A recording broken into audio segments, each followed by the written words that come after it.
Hey, everybody, it's Scott Steen with winnersandwhiners.com coming to you with everybody's favorite day. It's Hump Day!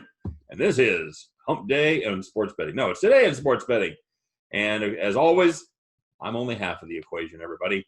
I'm going to bring in the other half of the equation, the straw that stirs the drink, the guy that makes it happen.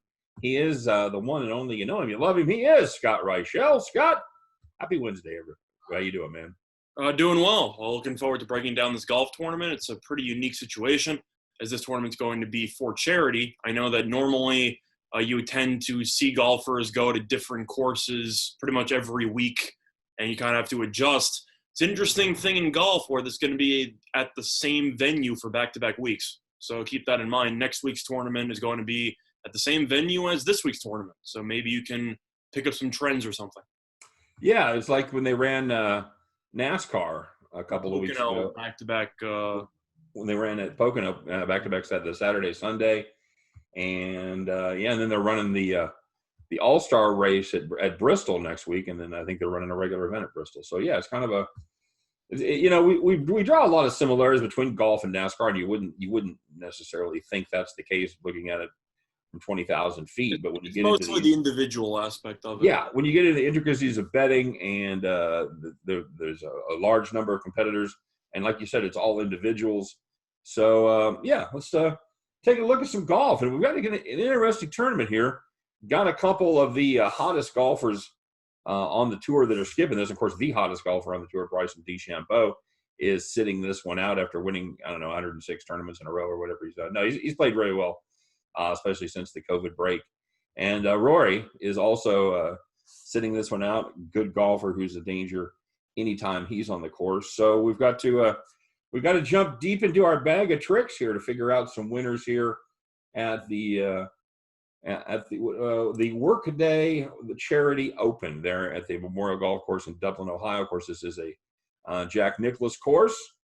And let's get in, buddy. I'll let you go first. You're the away team all the way up there in New York. Go ahead and tell me what you got for your first play. So we're going to start with the outrights as usual. I was actually kind of funny because just to confirm, we decided to treat this like NASCAR, and we wanted to give out two, I'd say, normal odds picks here. I know golf is a little bit more extreme, but because of that, I asked you what a long shot was, and you said somewhere in the realm of 30 or 35 to 1, usually around 30. I think we're going to go with 30 to 1 for golf, 15 to 1 for NASCAR. That feels about right. What do you got, about 165 golfers, give or take? Give or take, yeah. It's about 4 times the amount of NASCAR, so it sounds fun. I'm fine with just doubling what the long shot was.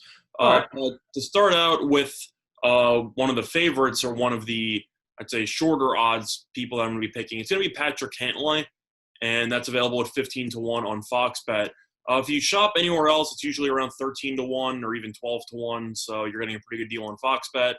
He won a tournament on this course last year. He's publicly announced how much he actually loves this golf course. And, it's one thing if you announce that you love a golf course after you win the tournament. If you announce it before and then you win the tournament after, on a hunch, I think you actually love the golf course. Yeah. So if you look at Cantlay's results, he's played on this course 3 times in his career. He finished 35th the first time, he finished 4th the second time, and he finished 1st the third time. So he has been very good here historically. He's only been in 1 tournament since the restart, but he still finished in the top 25. He's a top 10 golfer in the world, very talented, and simply put, his skill set just fits perfectly for this course. So the first pick I'm going to have is on Patrick Cantlay at 15 to 1 on Fox Bet. All right, very good. And I actually took a long look at him. He may be making a return appearance here when we get to the props. But for now, I'm going to start off my first pick with Jon Rahm, and I've got him at 14 to 1. This is a course that plays. It's not a lot of distance to it, even though they have lengthened it out to a little bit over 7,400 yards. But ball striking is going to remain at a premium, and I think this is going to be a scoreable course. And I like a guy who can get hot, and nobody can get hotter than Jon Rahm. He can pour in the birdies when he is running good, and he's kind of if you want to draw a NASCAR term, he is kind of a checker or wrecker kind of guy. He's just as likely to win as he is to not make the cut. but I think this course matches up well with his game. And I like him to get out to an early lead and keep it going through the weekend. Give me John Rahm at 14-1. Well, for Rahm, I know that he's a very talented golfer, and I definitely understand that his skill set bodes well here. I think the issue that I have with Rahm personally is that he has not looked that sharp since the restart. If you've looked at his results and the fact that, I think Rahm is also a top 10 golfer in the world. You can make the argument that when he's in normal form, he's borderline, I'd say top 5, probably a little bit outside of it, maybe at the 7 range or so. But if you've looked at him since the restart, I think you can agree his numbers aren't exactly the most impressive. Now, Cantley's only been in one tournament since the restart, so I can't really be too harsh on Rahm because that would make me a little bit hypocritical. But I think you can agree that you kind of wish the numbers were a little bit better on Rahm since golf restarted, especially at such a short price for him in this tournament. Yeah, I agree. I didn't love the 14. I would have really liked to seen that closer to 17 or 18. Yeah, I was going to say I think 18-1 would have been the number. But I've got to. I hate and I hate to say this on a professional betting show, but Scott, I got a hunch. I just have a hunch that, like I said, Rahm hasn't been playing great, but he is an elite talent, and I don't think the talent has gone away. I think this is the course where he's going to get back on track and show the way. So, boom or bust, man. Give me John Rahm. What's your second pick, bud? So my second pick is going to be on a golfer who almost won a couple of weeks ago, but ended up not being able to finish it off. I'm going to take Xander Schauffele, or Schauffele, however you want to pronounce it, and he's available at 20-1 on Fox Bet. Similarly to Cantley, the best odds you can find is at 20-1, usually around 17-1, give or take, depending on what book you're going to be using. But Fox Bet has 20-1, which is the best odds I've seen of any sports book. He's finished top 20 in 2 of his first 3 tournaments since the restart, and he's also done pretty well here as he finished 14th in this tournament last year. Schauffele, very solid ball striker, very hot with a putter, and I think he has the ability to make up a lot of shots, or at least gain himself a pretty big advantage if the putter can get hot once again. Seems every single week we're used to seeing the winning golfer finish at 20 under, 23 under, something like that. This course is not really going to be the same. This course is a lot more difficult in comparison to the courses that we've seen lately. Just to put into perspective, the Memorial for the cut last year, I believe, was +1 as opposed to -5. So this should be a very tough golf course in comparison. And I think that Schauffele, with his ability to just showcase solid iron play, solid putting, I think he definitely has the ability to create a little bit of a disadvantage for others based on how hot he can get in the short game and with the putting. So for me, I think this course also matches up well for Schauffele. I think if he does well off the tee, he should be able to continue his normal success around the greens. And at 20-1, I think it's a pretty solid price. So my second pick is going to be Xander Schauffele at 20-1 on Fox Bet. All right. And, there is one thing that you might want to take a look at that for our viewers out there. This course is going to be a little bit different than it is for the Memorial. It's going to play the same yardage, but they aren't going to have the rough isn't going to be as long. They've still got their bent grass there on the putting surface, which I think they change out for the Memorial. I'm not sure. I think that it's expected to be a little bit slower this week, and they're going to pick up the speed for next week. Right. I think this is going to play tougher next week. Having said that, I'm not sure we get to 23 under. I think this feels more like a 17, 18. That's what I was thinking. I was simply just saying, in comparison to the 20 unders that you're used to, I think 20 is going to be a little bit high for this week. Yeah, I agree with that. But I think it's going to be a lower score than it's going to be next week. I think next week you're coming. I agree. 12 to 14, something like that. So, all right, I'm going to take Justin Rose as my second golfer. Everybody's favorite Brit over there. This is a guy that brings experience to the table. He's one of the only 3 golfers played more career rounds at Muirfield Village than Rose has, and he's played 46 rounds there and he ranks 3rd among all golfers in attendance with an average of 2.39 strokes gained per round. Justin Rose playing pretty good golf right now. Hasn't been able to break through into the elite level, but he is ranked 13th in the world this season. I think Justin Rose is, say it with me, Scott, I think he's due I think he's due, and I think we're catching a good price on Justin Rose at over 20 to 1. In fact, I'll take the Brit at 22 to 1 for Justin Rose. I know that Rose is a very talented golfer. Once again, a guy who can get very streaky with the putter, but when he's on, he's one of the best putters in the entire tour, and that's just a given. Yeah, overall, I think that that's a solid play for value. I said before I went on air, I really thought you were going to pull the trigger on Koepka. I guess that was not the case. Not the case. But I thought about pulling the trigger on Koepka personally. Didn't do it either. But Rose definitely has some value to him. I feel like with Rose, which is not really his fault because it's the case with a lot of golfers, it's impossible to keep up a certain pace over 72 holes. He seems to be the kind of guy who starts out very hot on Thursday and Friday and then cools down a little bit on Saturday and Sundays. So hopefully he is able, at least for you in your back pocket, that he's able to keep it rolling for 4 days. But he definitely should be in contention for at least the I'd say for pretty much the entire weekend. And if you get hot on the first couple days, that's never a bad thing because that just means you're basically a lock to make the cut. So if he does end up getting hot once again, at least on Thursday or Friday, then you should have a pretty easy time making the cut. Yeah, I think he'll make the cut without a problem. My question is, how does he do on moving day? What does his Saturday look like? And I think if I think if he's within 4 strokes of the lead after Saturday, I like my chances. Yeah, there's a lot of uncertainty when it comes to betting golf. So one of the things that you can at least hope for is that your guys make the cut and kind of just see what happens after that. And I think Rose has a very solid chance to make the cut. So based on that, I think you can make the argument that, as you said, if you're within 3 to 4 shots, you can see what happens. I think Rose has a very good chance of being in the top 5 right before moving day. Yeah, agreed. Yeah, that's just like they say in football, you can't make the club in the tub, and you can't win the tournament if you ain't playing on Saturdays. So you gotta get those guys that first of all that you think are going to make the cut and put themselves in an advantageous position going into the weekend. So curious to see who your long shot is, my friend. Let's talk long shots here. All right, so my long shot is going to be on somebody who has struggled a little bit since the restart, but he has had a lot of success on this particular golf course. And it's going to be Mark Leishman at 45 to 1, which is available on FanDuel. Mostly available at 40 to 1, but FanDuel at 45 to 1, so I like the extra value there. So that's one of the reasons why I'm taking him. He's played on this golf course 11 times, and he's made the cut 10 times. He's been very solid here, and he's also finished top 15 in 4 of his last 5 tournaments here. His game really just translates well here. I know that since the restart, he has had mixed results, mostly underwhelming, if I'm being honest.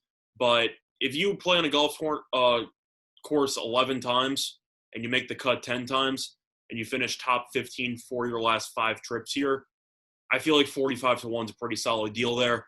And for me, I think that if you're going to be looking for a long shot, especially with how much more difficult this course should be in comparison to the previous weeks, even though the winner should still be around 16, 17 under, though, I do think that Leishman should be able to put together a pretty solid weekend for himself, knowing that he knows this golf course like the back of his head. So for me, 45 to 1 is too good of a deal there. I think that line should be somewhere around, I'd say, 35 to 1.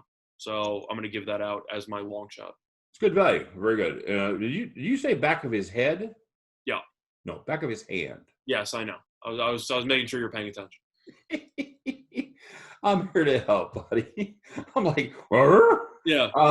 Okay, so let's go with my long shot, and that's going to be Joaquin Niemann. Man, speaking of guys that make your putter flutter, this kid. I love his game, except when he gets up on the greens, man, and he does tend to struggle with the blade in his hands. But man, there's a lot of things from the tee. Very solid from the tee. Yeah, absolutely. He had a week off last week. He loves bent grass. Nobody hits their irons better than him. In fact, ball striking, he's definitely top 10, maybe even top 5 in his ball striking on the tour. He ranks 23rd in birdies or better gain in his past 3 tournaments. He's been hot lately. He lost over 6 strokes putting a couple weeks ago to the Travelers. That's not good. No, he's not. It's not. But the week before that, He gained 7 strokes with his iron. So yeah, I got a couple of boomer bust guys here, Scott, and that's why you're getting prices like that. And I like this kid. He's a good player, and I think he's going to be around for years to come. Give me Joaquin Niemann at a nice price there, 40-1. Well, he's got a long time to work on his putting game because he's younger than I am, so he's got a lot of time to work on some of the issues in his game. But for the most part, he looks like he can be a future champion. You ever feel bad when you see these guys younger than you, Scott, and they're out there doing their thing on the golf course? No, it makes me feel worse is when I see an incoming college freshman who just does a casual 360 poster dunk, and I think to myself, I'm 5 years older than this guy, really? Yeah, but you're not 6'9". I still want to dunk, Well, I can't really say that I'm really jealous or anything about golf because I've been to a driving range 3 times in my life. I can't say I've ever fully applied myself. right. In Top Golf, I'm not too shabby. That's all I'm going to say. You guys have a Top Golf there by your house? No, when I was in Vegas. Oh, okay. Oh, that's the good one there, buddy. That's the flagship Top Golf. Mm-hmm.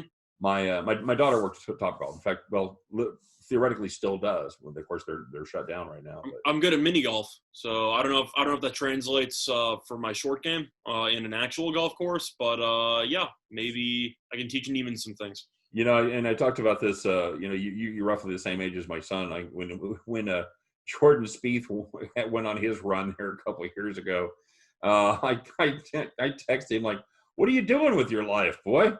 What's the matter with you?" So that's why we don't talk much anymore. It's weird. I don't know. Mm-hmm. I don't know if there's a correlation there. Could be.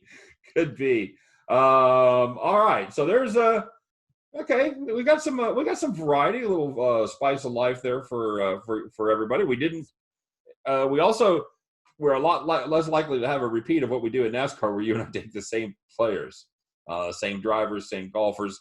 No overlap here this weekend at all. Definitely true. I mean, the thing that you also have to wonder, which I'm sure a lot of golf handicappers are wondering themselves, is how much you have to factor in current form in comparison to maybe success on a given course and trying to find the balance between the two, especially since you have some golfers who are just taking weekends off and you have some golfers who have played in pretty much every tournament since the restart. Right. You have to wonder if there is an advantage there or if it really just doesn't matter as much. It really just depends on how well a given golfer plays on a given course.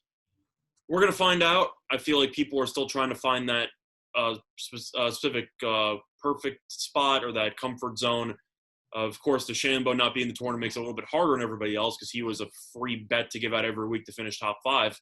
But, yeah, I mean, we're going to see what happens. And I know that those were for the outrights. Before we get into the actual props, though, just to ask you, I'm sure some people might be wondering, what about some big-name guys like a Justin Thomas or like a Brooks Koepka?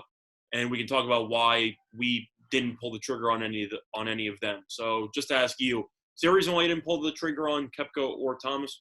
I didn't really love the price on those guys. We talk about this. I'm always looking for value.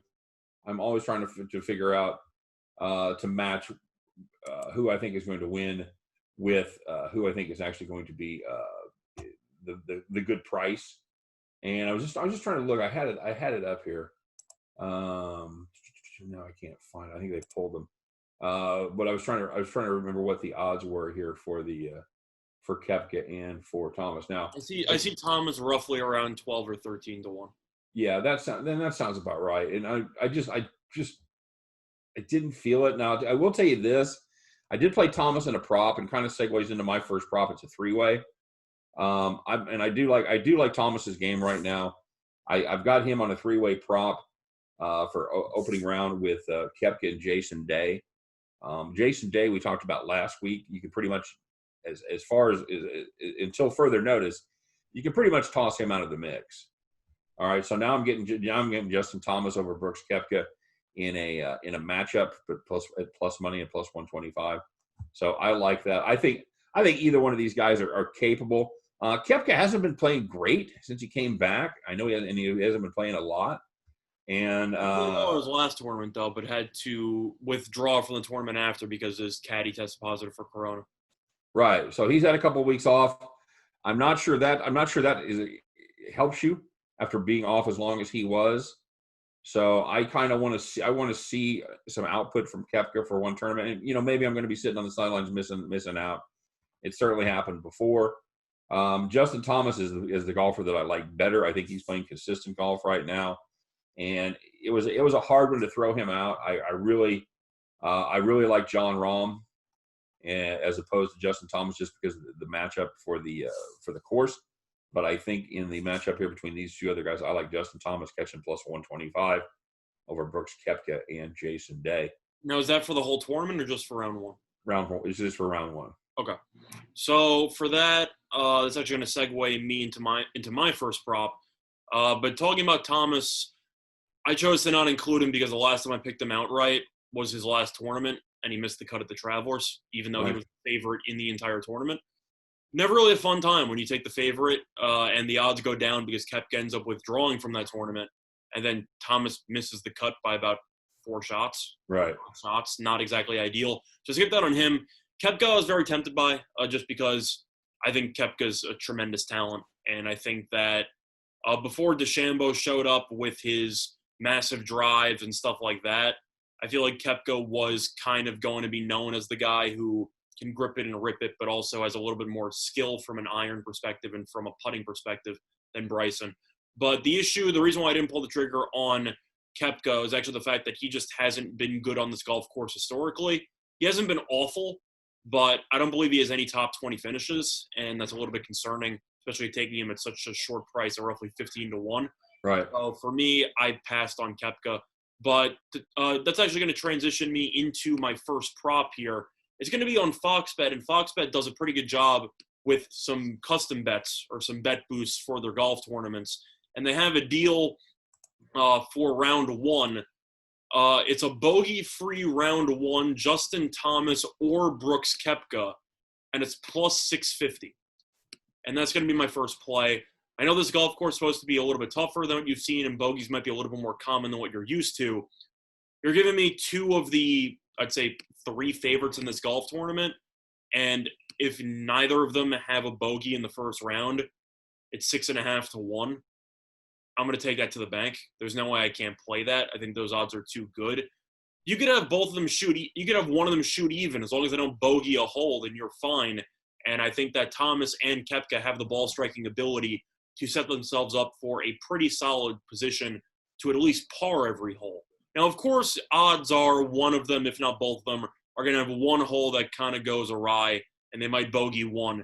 But you're going to be 6.5-1 on 2 of the top 3 golfers here, just not butchering one hole. I got to take that at 6.5-1. That's a fun play. That's a fun play. Also, but I think you can agree that line should probably be closer to, I don't even know, 4.5-1. I think 6.5-1 is a little bit ridiculous. To me, that does sound a little strong.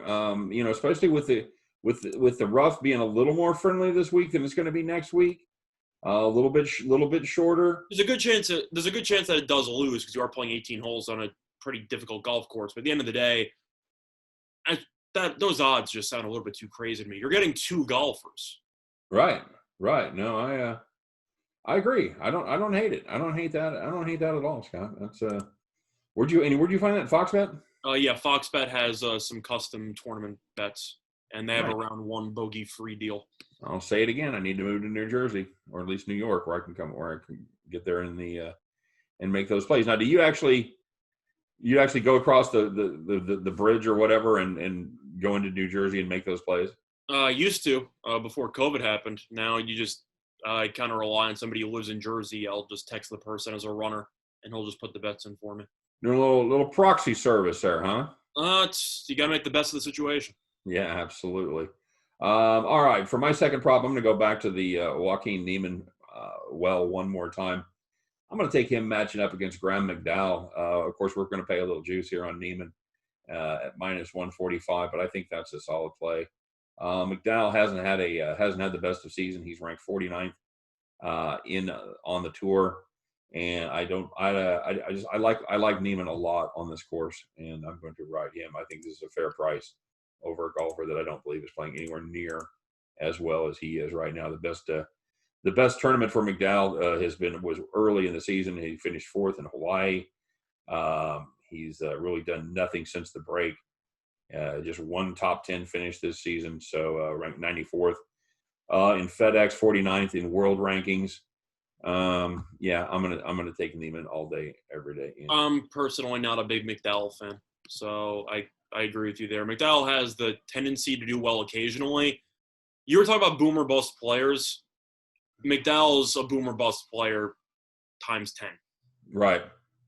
I mean, and this year's been a lot more bust. Yeah. So just to be clear, that is for the entire tournament. That is Neiman minus 145, matching up against Graham McDowell for the whole tournament. Nice. I like that play. What was the line you got one more time? Minus 145. Okay. Nice. A little bit of juice, but it makes sense, especially you think McDowell has a good chance of missing the cut, which I think he does. Yeah, this could be a rocking chair for the weekend, no question. Could be. So we'll see what happens there. All right, what you got? So looking at my next prop, I've 3 more. One thing that has done consistently well in golf has been my top 30 bets. Even if the matchups have been either the victim of a bad beat or whatever, my top 30s have been very good. Whether it was Answer a couple weeks ago or whether it was Doc Redman last week who finished in the top 20. This week I'm going to be looking at Victor Hovland, top 30, which is available at minus 120 on DraftKings. He's finished within the top 23 in all 4 tournaments since the restart. One of the perks of being a young kid, once again, another golfer is younger than me. He just can travel week in, week out, play 4 rounds of golf, and then just pick up and not need any breaks. And that's what Hovland's been doing. I don't think fatigue's going to play a factor for him. He seems to just, believe it or not, the professional golfer seems to love to play golf. And he will travel every single week, and he doesn't take any weeks off. And Hovland, very solid ball striker. He's been doing really well lately. The main issue in his game going into the restart was his short game, mostly with his approach shots, etc. Gotten a lot better on that aspect. He actually shot plus for his approach game last week. His putter can get very hot, and I think that he has the ability to finish well here. And I think that to finish top 30, I think it's a pretty solid bet. He should finish somewhere in the top 20, in my opinion. But I think he's going to win the thing.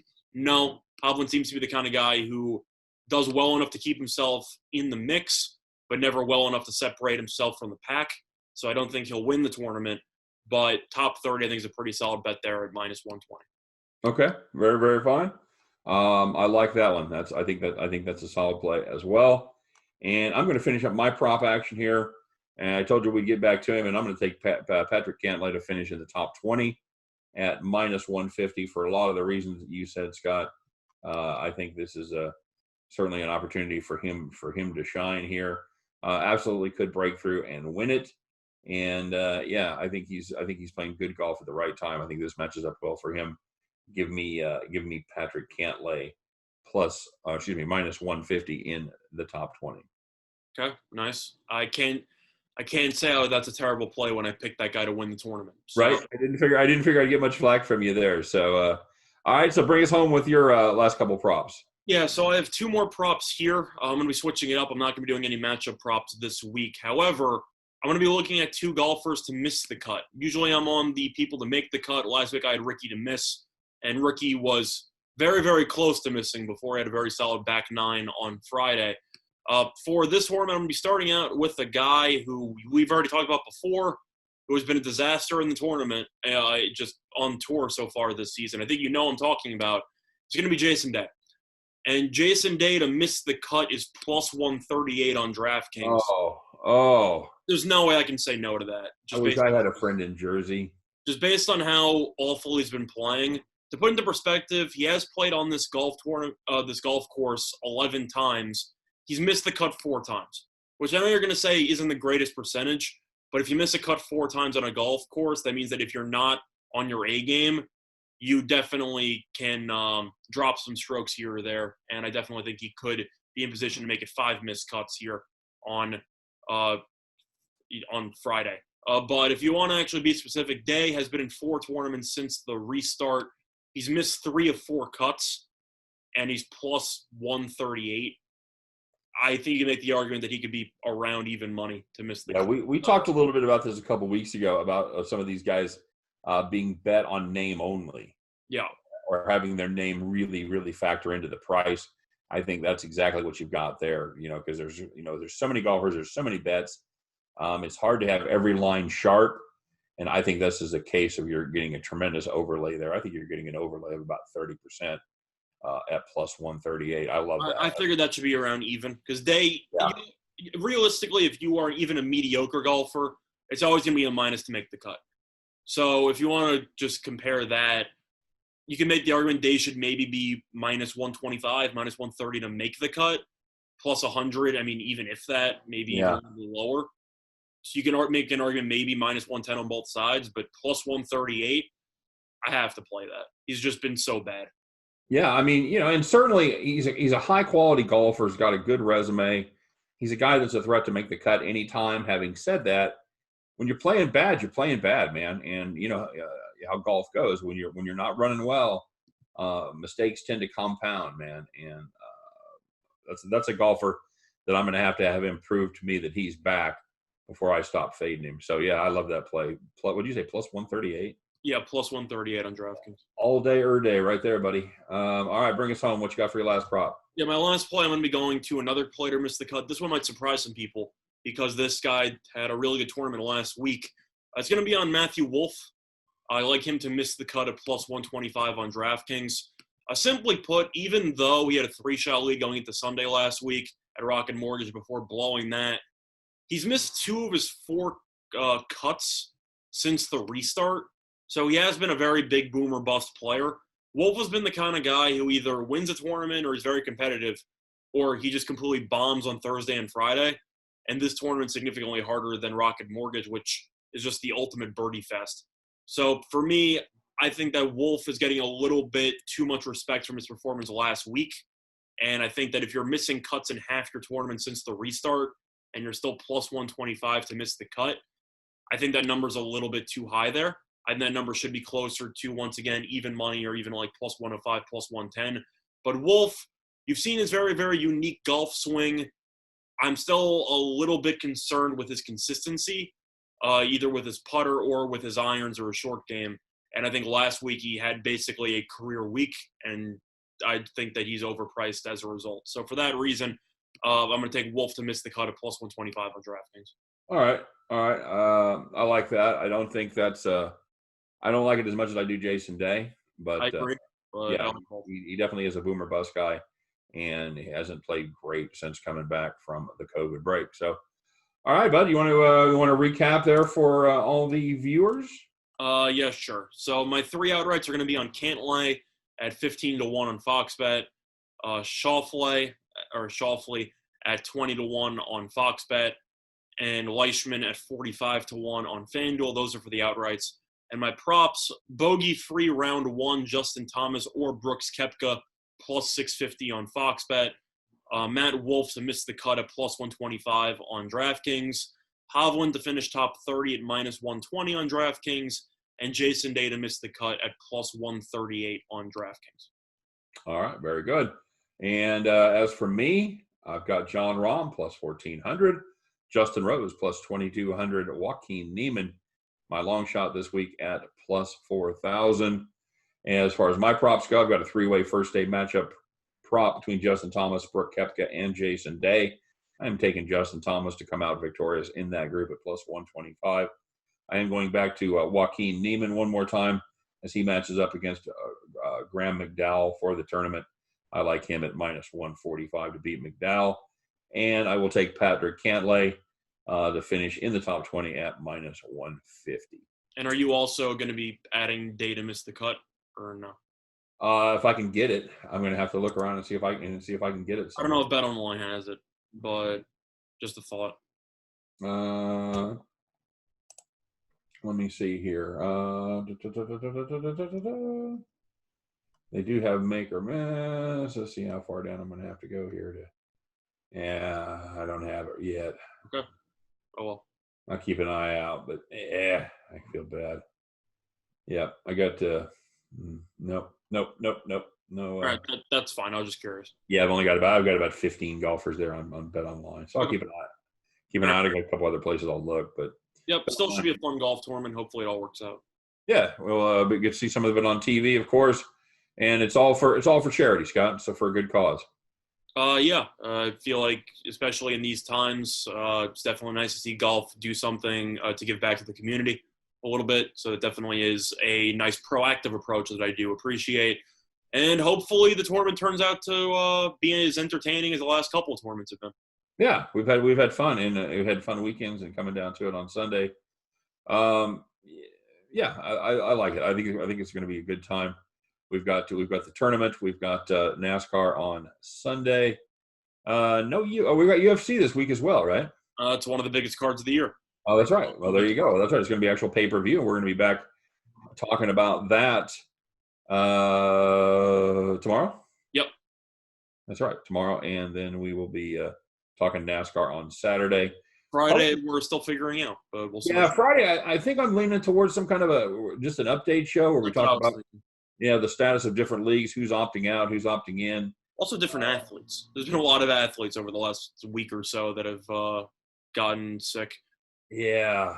Okay. Well, I'm going to save all my pessimism for Friday. That's fair. I'm just saying that it's been a pretty active week for worse when it comes to just COVID news. Yeah. Salvi Perez has the COVID with the Kansas City Royals. A couple other players tested positive. So, okay. Yeah. We'll talk about all that Friday. I'm trying out for the Nets. What's that? I'm thinking about trying out for the Nets for their bubble squad. Can you touch the net? No, but I'm saying the Brooklyn Nets. They had another 2 players drop out, so I'm ready. I'm just asking you if you can touch the net. No, I've been practicing all off season, Coach. I'm ready. Excellent. You're getting that vertical in shape. Love it. A lot of players dropped out for the Nets. Bradley Beal dropped out for the Wizards. The Eastern Conference are going to be looking at sweeps in the first round, most likely. Yeah. It's gonna get ugly. We'll save it for Friday. Save it for Friday, buddy. All right. So, as for now, we'll get ready to kick off some golf, a sport where we haven't had a lot of problems. We've had a couple of positive tests here and there, especially with some caddies. I'll give him props, though. Golf's actually done a really good job when it comes to limiting the spread and trying to, I'd say, keep some type of normalcy in every given week. You've had some issues with having to force players to withdraw in the middle of tournaments and stuff like that, but golf has done a pretty good job. Now, of course, it's easier to social distance yourself in golf as opposed to other sports, but they still seem to put in a lot of effort into it, and the fact that they've actually been able to complete a couple tournaments over the last couple of weeks, I got to give them props. Good for them. Golf has done pretty well. NASCAR has done pretty well. Jimmy Johnson came down with the COVID, but other than that, they've had a couple people in the Stewart-Haas garage. But NASCAR has done a pretty good job of getting their stuff done as well. So we'll see what happens as they start to add fans back. All right. Well, appreciate everybody stopping by. Scott, any final thoughts? Not really. Okay. Hopefully we make some money on golf. Looking forward to breaking down UFC. Should be a very entertaining card. And yeah, let's make some money. Yeah, we'll be back to take a look at UFC tomorrow with Winning Willie, of course. And yeah, guys, you know what? Be nice. Be kind to people. There's a lot of I don't know that I have to say this, but there's been a lot of pro-mask and anti-mask. Just don't be a douchebag. Just stop it, okay?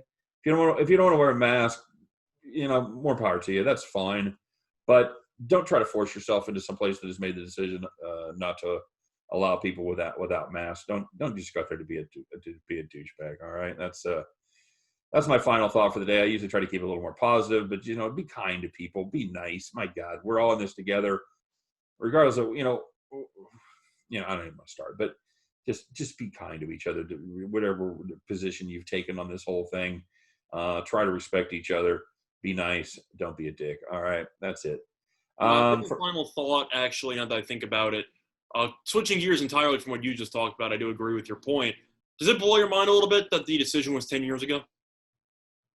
Yes, it does. It's the 10-year anniversary, if you weren't aware. That's amazing. And I guess the whole thing on that was a fan's idea?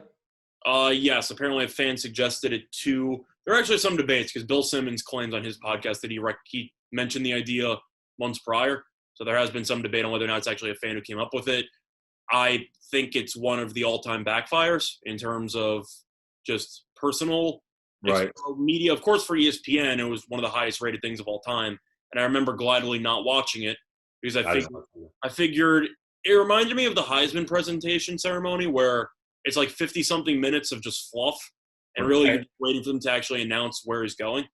And it's like, oh, yeah, I'm going to Miami. I'm like, all right, you chose to watch an hour of this instead of just finding out prior. Plus, it was already leaked, if you remember. There were some leaks from, I believe it was Stephen A.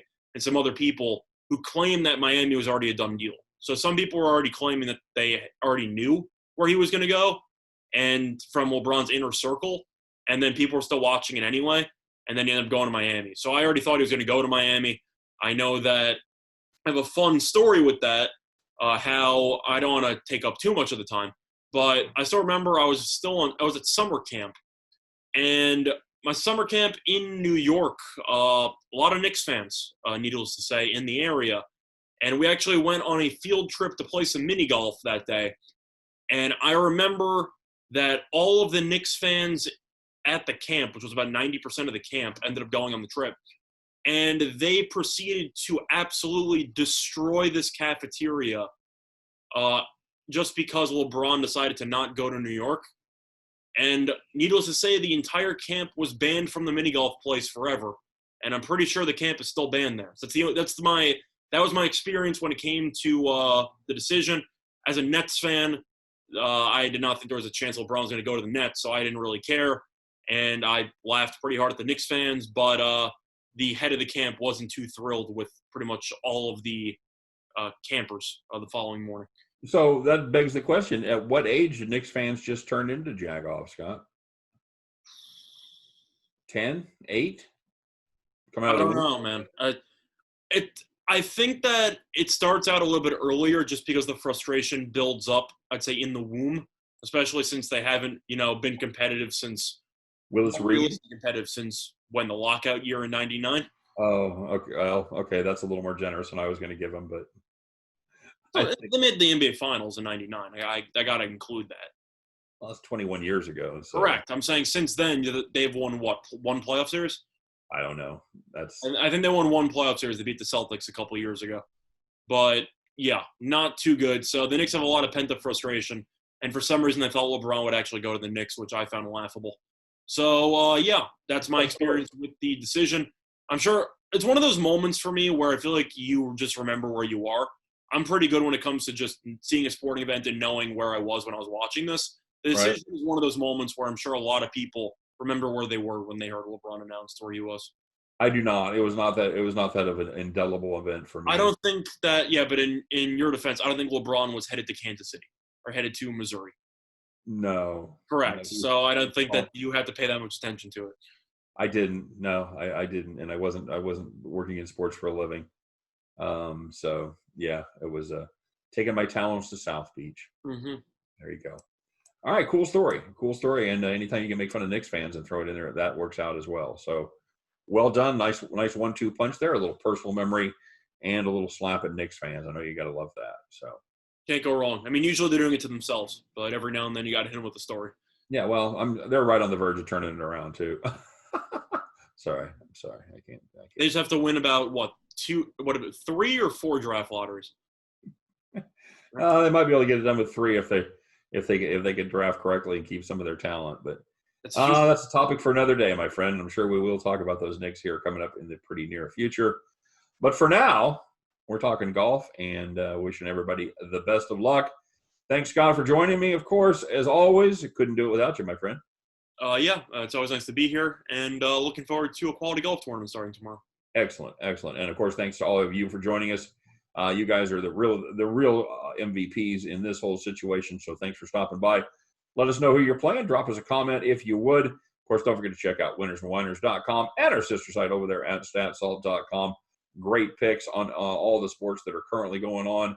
If you want to bet a little money on something you don't know anything about, check out Winners and Whiners because we got the experts over there. Esports, golf, NASCAR, all of the above. Make sure you check out the thoughts of our great handicappers there. All right. So for myself, for Scott Reichel, for all of us over here at Winners and Whiners, we appreciate you guys stopping by. I want you to have a great day. Stay safe, everybody. Have some fun. Go out there and enjoy the sun. And we'll be back and light this candle again tomorrow. All right. So until then, take care, everybody. We'll see you then. Bye-bye.